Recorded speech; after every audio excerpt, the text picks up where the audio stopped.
जय बोलो देवादिदेव 1008 श्री भगवान महावीर स्वामी की जय जय जय।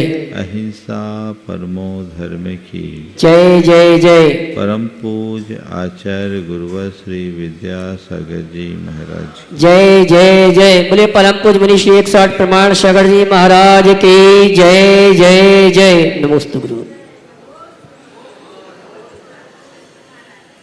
दीपावली का समय निकट था। एक व्यक्ति अपने घर की सफाई में लगा था। सफाई के क्रम में उसके हाथ एक ऐसी वस्तु लगी जिसके विषय में वो कुछ विशेष नहीं जानता था। उसे कुल इतना पता था कि उसके पिताजी कहा करते थे, बेटे ये बड़े काम की वस्तु है, इसे संभाल कर रखना। अरसा बीत गया था उसे संभालते संभालते, लेकिन ये वस्तु क्या काम में आएगी उसे इसका आभास नहीं था। एक दिन उसके मन में आया कि ये फालतू में इतनी सारी जगह घेर रही है, कोई काम की दिखती नहीं है, इसे हटाओ। और इसी भाव से प्रेरित होकर उसने उसे उठाकर कचरे के ढेर में फेंक दिया। थोड़ी देर बाद किसी व्यक्ति की नजर उस पर पड़ी। उसके निकट गया, उसे उठाया, उलट पलट कर देखा।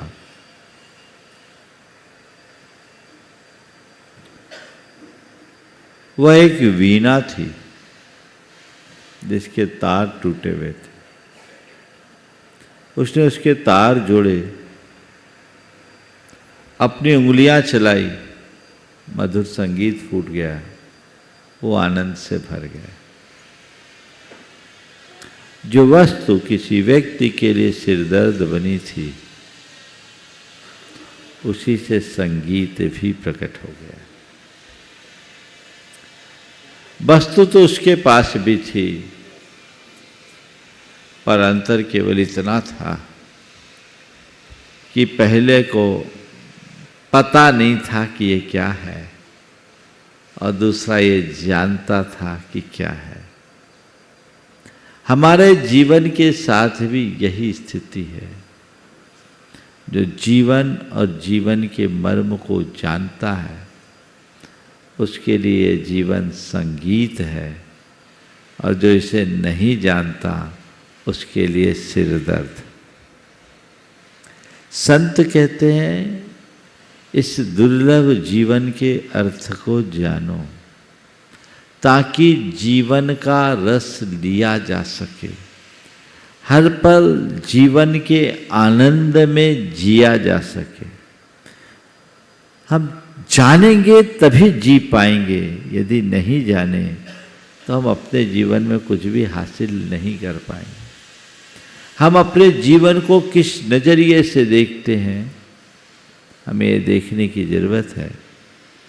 आज मैं मधुर जीवन के मूल मंत्रों की चर्चा करना चाहता हूँ। ऐसी क्या चीज़ें हैं जिसे हम अपने जीवन में आत्मसात करके अपने जीवन को मधुर बना सके। अपने जीवन में मधुरता का रस घोलना चाहते हो कि नहीं चाहते हो? हाँ, चाहते हैं तो बस कुछ मत करो। 4 प्रकार की मधुरता जीवन में अपना लो। बोली में मधुरता, व्यवहार में मधुरता, भावों में मधुरता और विचारों में मधुरता। बोली, भाव, व्यवहार और विचार, चारों में माधुर्य आ जाए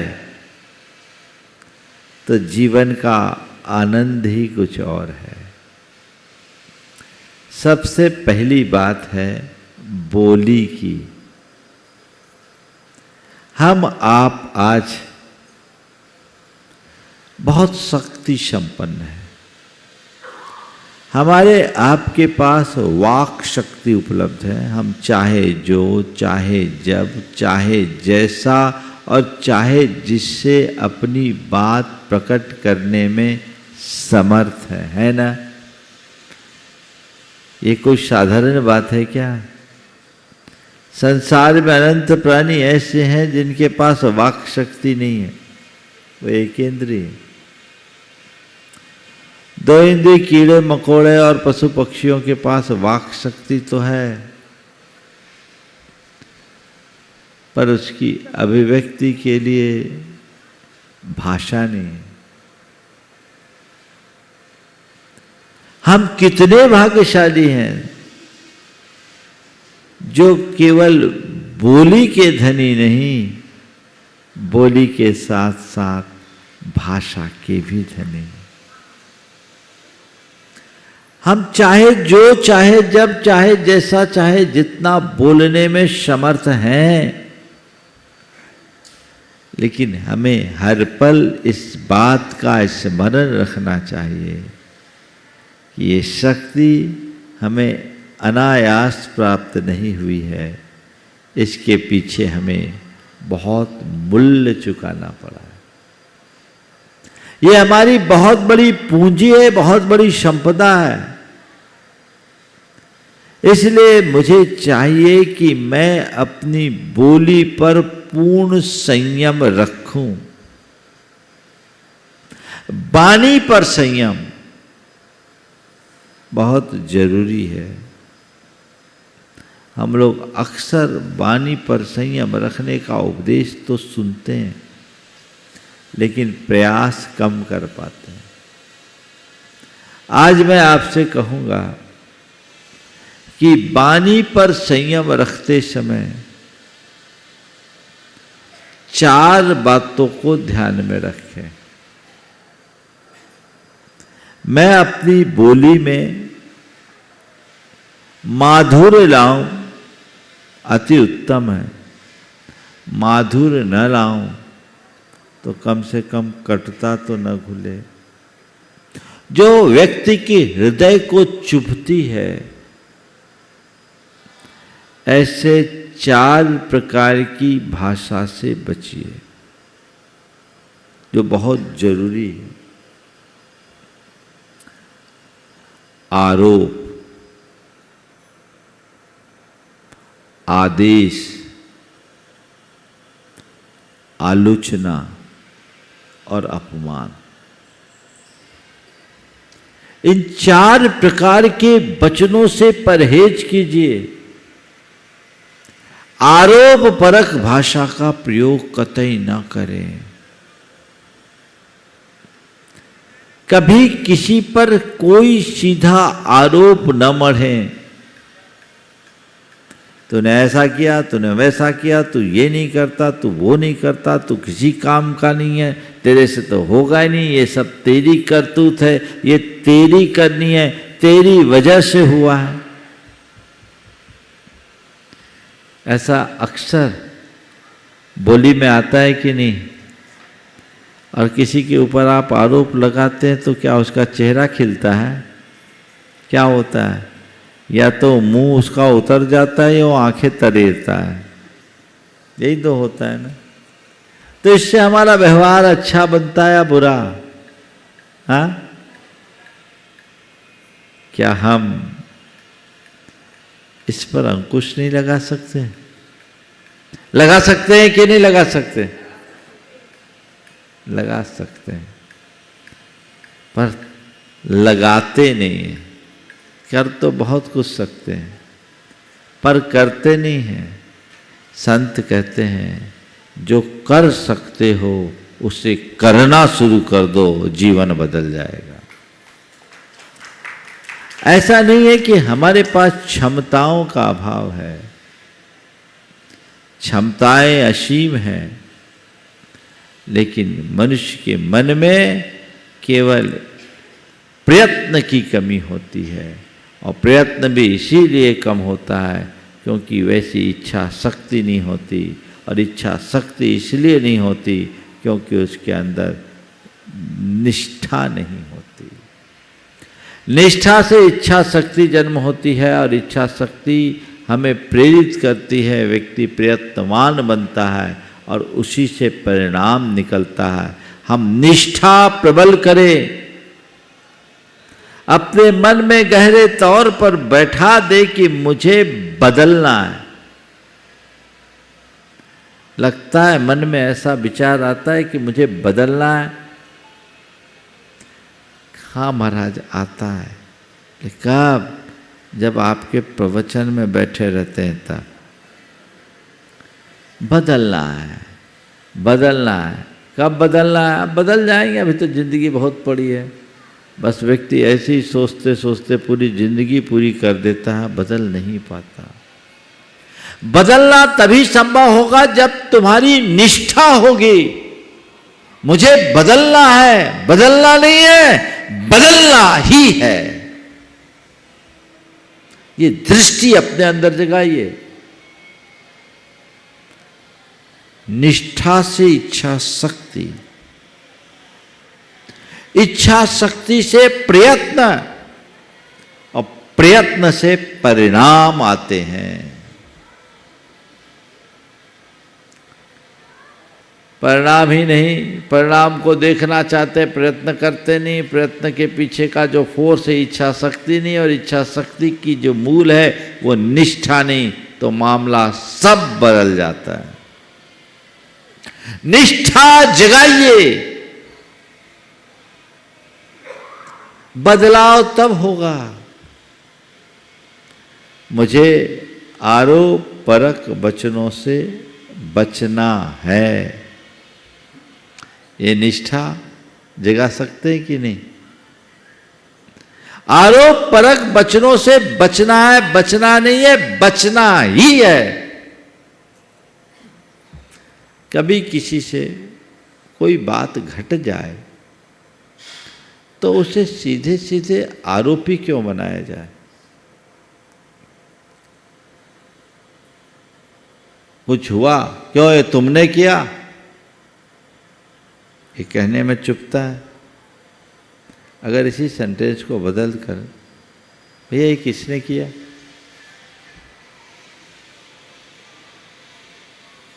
किसने किया, किससे हो गया, ये सवाल करेंगे तो सामने वाला खुद एक्सेप्ट करेगा कि जी मुझसे गलती हुई, मैंने किया। और इस एक्सेप्टेंस के बाद व्यक्ति में सुधार भी संभव है। लेकिन तुमने कर दिया, और प्राय आरोप जितने भी होते हैं वो मिथ्या ज़्यादा होते हैं, सच्चे कम। और जब किसी के ऊपर कोई मिथ्या आरोप जड़ दिया जाता है तो उस व्यक्ति का हृदय अंदर से बौखला उठता है, फिर संबंध कभी अच्छे हो ही नहीं सकते। जीवन व्यवहार में ये बात सुनिश्चित कीजिए कि मैं आरोप परक वचनों से बचूंगा, बचकर रहूंगा। ये लक्ष्य अपना बना लीजिए, मुझे ऐसा करना है। आज से ध्यान रख पाएंगे आप? आगे चलूं, मुझे चारों बातें आज की पूरी करनी है। अब दूसरी बात है आदेश परक वचन।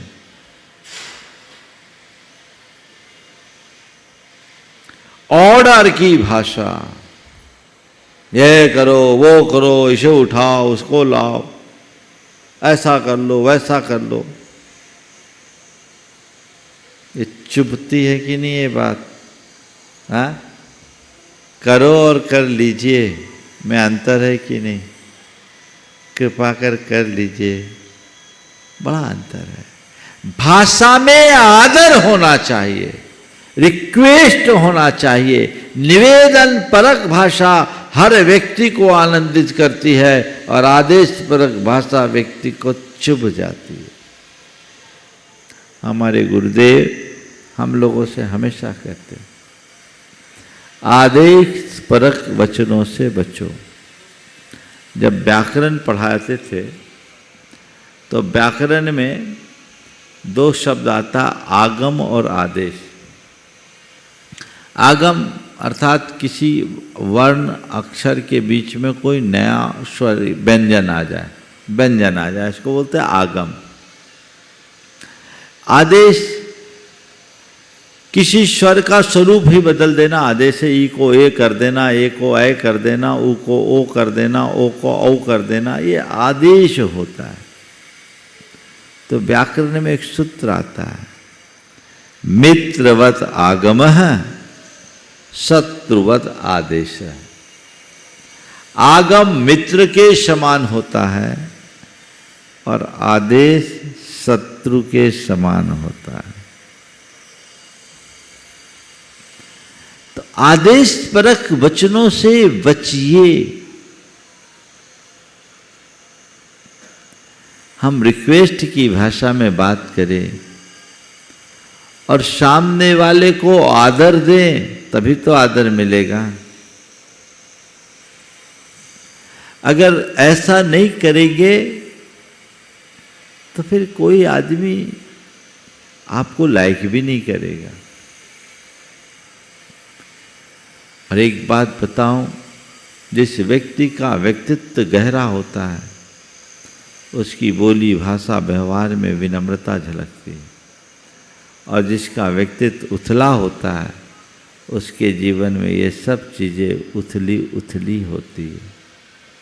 आज से तय कर ले, चाहे बड़ा हो या छोटा, मालिक हो या सेवक, अधिकारी हो या उसके अधीन दूसरे कर्मी, ये तय करे कि मुझे आदेश परक वचनों से बचना है। देखिए कितना आनंद आता है। तीसरी बात है, आलोचना परक वचनों से बचना। कभी किसी की बुराई मत कीजिए, क्योंकि आलोचना किसी को पसंद नहीं है क्या? हाँ, किसी को सीधे सीधे मिर्ची उसकी मुंह में डाल दो, क्या होगा? मिर्ची लग जाती है ना, लगती कि नहीं लगती? तो किसी को मिर्ची लगे ऐसा काम करना कहाँ तक अच्छा है? कभी किसी की ना तो आलोचना करो ना आलोचना सुनो। हाँ, किसी की कोई कमी हो तो उस कमी का एहसास कराने का एक दूसरा तरीका भी है। सीधे सीधे मिर्ची खाने में मिर्ची लगती है, पर उस मिर्ची को अनुपात से मिलाकर चटनी में देने से स्वाद बढ़ जाता है। बढ़ता है कि नहीं बढ़ता? हाँ, वही मिर्ची सुहाती है। मिर्ची न डालो तो आप लोगों को लगता है भोजन में स्वाद ही नहीं है ना? है ना? और ऐसे मिर्ची दे दे, मिर्ची से स्वाद है तो मिर्ची ले लो। क्या अंतर है? बात समझ रहे हैं? किसी को कुछ ना बोलो तो भी बहुत बुरा होता है। एक परिवार में ऐसा हुआ कि सासू ने अपनी बहू से कुछ बोला ही नहीं, अच्छा करे तो बुरा करे तो बोलती ही नहीं थी। उसका आशय केवल यही था कि मेरी सासू ने मुझसे बहुत ज़्यादा नियंत्रण रखा,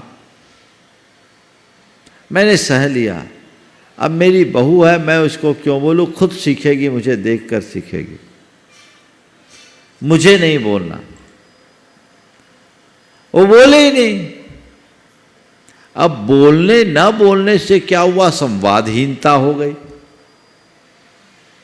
संवादहीनता हो गई। संवादहीनता होने से थोड़ा गैप बढ़ गया। एक दिन बहू ने कहा कि मम्मी आप मुझे अपनी बहू मानती नहीं, मुझे ऐसा लगता है। बोले क्यों?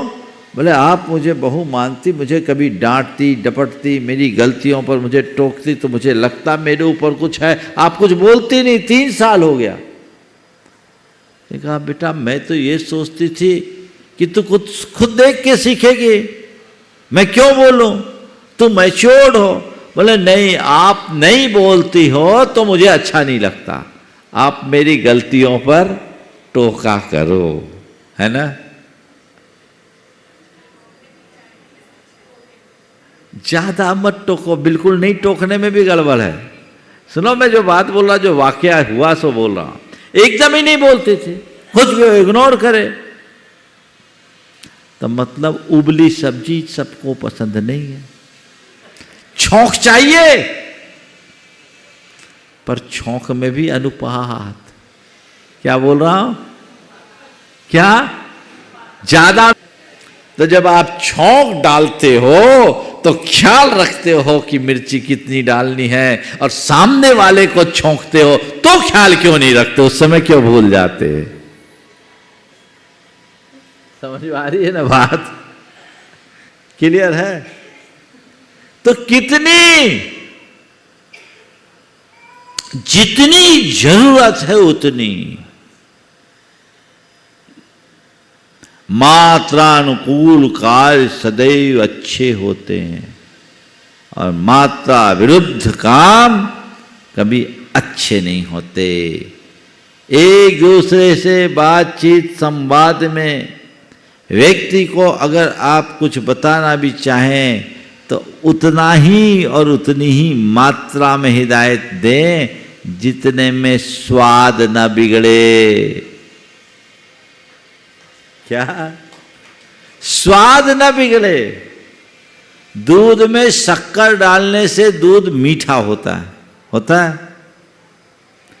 तो 1 चम्मच चीनी डालने से दूध मीठा हो गया, तो चीनी डालने से दूध मीठा होता, तो 1 गिलास दूध में 10 चम्मच चीनी डाल दो, फिर क्या हो जाएगा? चाशनी। वो दूध पीना कोई पसंद करेगा? तो दूध में मीठा डालते समय तुम इस बात का ध्यान रखते हो कि मुझे कितना डालना है। अपनी बोली व्यवहार और हिदायतें देते समय ध्यान रखो कि मुझे कितना देना है। मामला गड़बड़ होगा क्या? होगा। महाराज बाकी सब में होश रहता, बोलते समय होश नहीं रहता, वहां तो नॉन स्टॉप चालू। बचना है। आज से लक्ष्य बना करके चलिए कि मुझे इससे बचना है, परहेज करना है। गलतियों को गिनाना और गलती का एहसास कराना, दोनों में बड़ा अंतर है। जो सामने वाले की गलतियां गिनाते हैं उसके संबंध गलत बन जाते हैं, और जो गलतियों का एहसास करा देते हैं उनका जीवन बदल जाता है। गलतियों का एहसास, उसकी गलती का एहसास कराओ। बच्चे का रिजल्ट आया, माँ ने रिपोर्ट कार्ड देखा, 5 सब्जेक्ट में उसके डिस्टिंक्शंस थे, पर उसके मैथ्स में और केमिस्ट्री में मार्क्स कम आए थे। माँ ने जिसमें डिस्टिंक्शन थे सब में लिखा वेरी गुड, जिसमें कम मार्क्स थे उसमें कोई टिप्पणी नहीं की। सहेली वहीं बैठी थी, बोले तुम्हें बोलना चाहिए कि बेटा इन 2 पर फोकस करो, इसमें मार्क्स कम है। माँ ने कहा इसकी ज़रूरत नहीं है, मैंने उसमें कोई कमेंट नहीं किया, इसी से मेरा बेटा समझ लेगा कि मुझे इसमें मेहनत करने की ज़रूरत है, मुझे इसमें मेहनत करने की ज़रूरत है, यहां मैं वीक हूं। तो कमजोरी का बखान करना और कमजोरी का एहसास कराना दोनों में अंतर है कि नहीं? मैं अक्सर बात करता हूँ, क्रिटिसाइज से बचे, क्रिटिगाइड करें। क्या करें? क्रिटिसाइज नहीं, क्रिटिगाइड करें। एक क्रिटिसाइज और क्रिटिगाइड में क्या अंतर है? घर में नई बहू आई, अब पहली बार चौके में गई। आजकल की छोरियां तो माँ बाप के घर किचन में बहुत कम जाती, खाना बनाना तो बहुत कम को आता है। अब भोजन बनाया, ढंग का नहीं बना। अब एक प्रतिक्रिया ये है, इतनी बड़ी हो गई, कहने को इतनी सारी डिग्रियां लेके आई, कुछ आता ही नहीं, कुछ खाना ही बनाने नहीं जाती, किसी काम की नहीं है। अगर ऐसी प्रतिक्रिया कोई दे तो क्या होगा बोलो? महाभारत पक्के में होगा।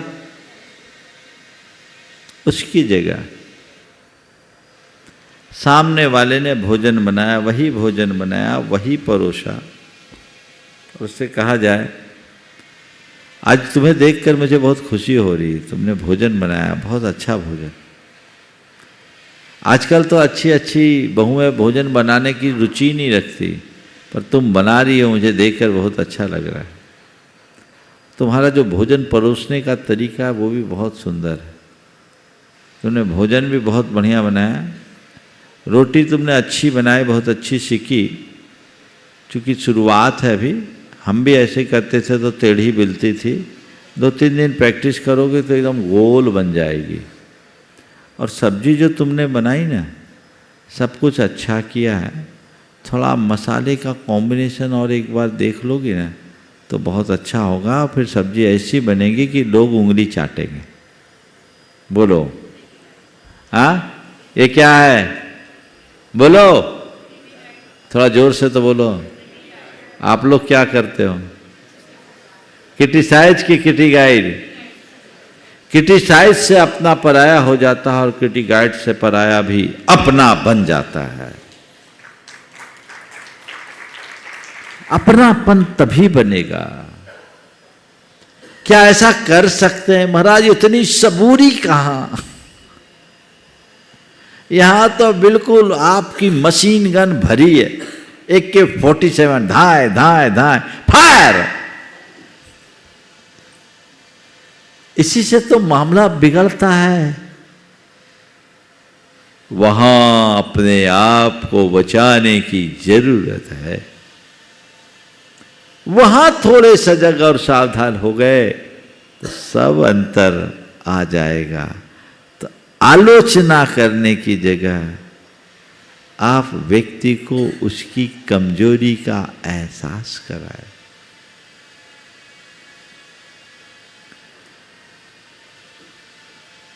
और एक बात और ध्यान रखना, आप लोग भोजन करते हो तो भोजन की शुरुआत मिठाई से करते हो कि खटाई से? पहले क्या करते हैं? मिठाई करते हैं। अब पहले ही घास में कोई खटाई खाए तो अच्छा माना जाता है क्या? नहीं है। खटाई वगैरह कब चलती है? बीच में चलती। कब चलती है? इसी तरह कभी किसी से संवाद की शुरुआत करो तो उसकी अच्छाइयों से करो। बुरा से बुरा इंसान हो, 100 बुराई होगी, 2 तो अच्छाई होगी। उस अच्छाई से उसकी बात को शुरू करो, फिर धीरे धीरे धीरे धीरे उसकी कमियों का एहसास करा दो, रास्ता खुल जाएगा। सीधे सीधे तुम कोई काम के ही नहीं हो, तुम तो निकम्मे हो, तो कहेगा मैं निकम्मा हूं या नहीं, तुम तो मेरे लिए निकम्मे हो ही गए।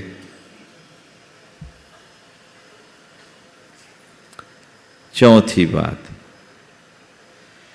अपमानजनक वचनों से बचें। अपमान किसी का मत करो, तिरस्कार किसी का मत करो, भर्त्सना किसी की मत करो। कोई व्यक्ति एक बार आपसे अपमानित हो गया तो वो कड़ी हुई घूंट पी के बैठ जाता है, गांठ बांध लेता है, और वो कभी भी किसी भी स्थिति में आपको ला सकता है, होता है। तो कभी किसी का अपमान मत करो, हर व्यक्ति से इज्जत के साथ बात करो। अबे तबे और रे तू करके बात करना एक अच्छे मनुष्य की पहचान नहीं है। चाहे व्यक्ति साधारण हैसियत का हो या बहुत बड़ा हो, आप आदरपूर्ण शब्दों का प्रयोग करें। ऑनर होना चाहिए, रिस्पेक्ट होना चाहिए, ये रिस्पेक्ट नहीं। चुभ जाती है बात, और उस घड़ी व्यक्ति को और ज्यादा अपमान का एहसास होता है जब व्यक्ति से ऊपर उसके परिवार को जोड़ लिया जाता है।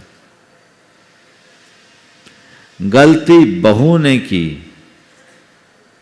गाली उसके कुनबे को मिल रही। बोलो, पता नहीं खानदान ही कैसा है, क्या सिखाई तेरी माँ ने, लगता है सब ऐसे ही होंगे, पूरा कुनबा ही ऐसा है, ऐसा है तो गड़बड़। एक बार की बात, दंपति बैठे थे, पति का स्वभाव थोड़ा गुस्सैल था, बेटा भी गुस्सा करता, छोटा बच्चा था वो भी गुस्सा। धर्मपत्नी ने मेरे सामने बोल दिया, महाराज ये पूरे खानदान का असर है, ये पूरे खानदान का असर है। पति को बुरा लग गया, मेरे सामने की बात। बोले क्या बोल रही हो तुम खानदान को कैसे जोड़ रही हो? मुझ में गुस्सा है मानता हूँ, बेटे में अभी गुस्सा दिख रहा है मानता हूँ, तुम खानदान की बात क्यों जोड़ रही हो? तुम कहो, और मैं इस चीज़ को स्वीकार करता हूँ कि मुझ में गुस्सा है, मुझे इसे नियंत्रित करना चाहिए, लेकिन आज के बाद तुम कभी खानदान की बात मत करोगे, नहीं तो अभी तो महाराज श्री के सामने हो इसलिए माफ़ कर दिया, आगे माफ़ नहीं करूँगा। मेरे सामने का वाकया है। कहने का क्या तात्पर्य है कि लोग कहां से कहां पहुंच जाते हैं। बाप ने बेटे की पिटाई की, गलती हुई बेटे से, तो बाप ने बेटे की पिटाई की। बेटे ने पूछा, पापा आप गलती करते थे तो आपके पापा भी आपको ऐसे पीटते थे? बोले हाँ वो मुझे पीटते थे। बोले आपके पापा गलती करते थे तो उनके पापा भी उनको पीटते थे? बोले हाँ पापा के पापा भी पीटते थे। बोले पापा के पापा गलती करते थे तो उनकी भी पिटाई होती थी? बोले हाँ उनकी भी उनके पापा पिटाई करते थे। बोले उनके पापा गलती करते थे तो बोले उनकी भी पिटाई होते थे। अब की बार बाप ने पूछा, ये सब तुम पूछ क्यों रहे हो, ये सब पूछ क्यों रहे हो? उसने कहा मैं तो ये जानना चाहता हूं कि ये गुंडागर्दी हमारे खानदान में कब से चल रही है, ये कहां से चली आ रही। कहानी बिल्कुल अलग है, पर हमें ऐसे वचनों से पूर्ण परहेज करके चलना चाहिए। यदि हम उन पर परहेज करेंगे, उनसे परहेज करेंगे, तो हमारा जीवन निश्चयतः निखरेगा। हम अपने जीवन को निखार पाएंगे, जीवन को बेहतर बना पाएंगे। हम अपने जीवन को सुंदर बनाएं, बेहतर बनाएं, अच्छे रास्ते को प्रशस्त करें और इन चारों प्रकार के वचनों से अपने आप को बचाएं, जीवन को मधुर बनाएं। आज मैंने आपसे बोली के माधुरी की बात की। बोली में मधुरता लाने के लिए हमें खुद के प्रति जागरूकता रखना पड़ेगा। और आज एक संकल्प ले ले कि इन चारों प्रकार के वचनों में से किसी भी प्रकार के वचन यदि मेरे मुख से निकले तो मैं उसका प्रायश्चित करूँगा। अपनी निंदा करो, आलोचना करो, खुद को दंडित करो, 9 बार भगवान का नाम स्मरण करो, कुछ त्याग करो, दोबारा मैं सावधान रहूँगा, उसकी पुनरावृत्ति नहीं होने दूंगा, ये भावना अपने मन में जगाओ, जीवन में बड़ा बदलाव घटित होगा और यही बदलाव जीवन में स्थायी ठहराव ला सकेगा। आज यहीं पर विराम। बोलिए परम पूज्य आचार्य गुरुवर श्री विद्यासागर जी महाराज की।